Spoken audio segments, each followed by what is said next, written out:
معلم داسې یو څوک باید وي چې هیڅ نه وه ذهني فشار ونه لري، ذهني مشکل ونه لري، اقتصادي مشکل ونه لري، اجتماعي مشکل ونه لري، آرام مغز وي، آرام زړه وي، پرسکونه شخص وي،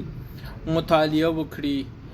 نوي نوي ریسرچونه، نوي نوي څېړنې وکړي او نوي نوي کتابونه ولولي او په نوي نوي ډول باندې خپلو متعلمینو ته یو څه ور زده کړي. مګر بیا افغانستان کې دا لسیزې د ټولنې تر ټولو کمزوری قشر معلم ده، ټولنه کې تر ټولو مفلس شخص معلم ده، ټولنه کې تر ټولو زیات اقتصادي مشکلات درلودونکی شخص معلم ده، تر ټولو زیات مشکلات درلودونکی شخص معلم ده.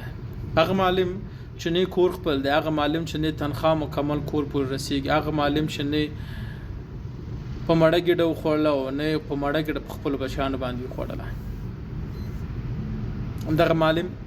چې ډاکټران یې وروزل، انجینران یې وروزل، رئیسان یې وروزل، مالي صاحبان یې وروزل، قاري صاحبان یې وروزل، وکیلان یې وروزل، وزیران یې وروزل، د دغه جامعې ولسمشران یې وروزل، مګر دغه روزل شو افراد او اشخاص یوه لحظه هم دغه خپلو استادانو ته توجه ونه کړه، معلم صاحبانو ته توجه ونه کړه، ستاسې برکته موږ دغه ځای ته ورسېدلو. معلم باید زړه ارامه وي، دماغ یې پر سکونه وي او هیڅ نه مشکلات ونه لري او بیا راشي تختې پر مخ ودرېږي او خپل شاګردانو ته درس ورکړي.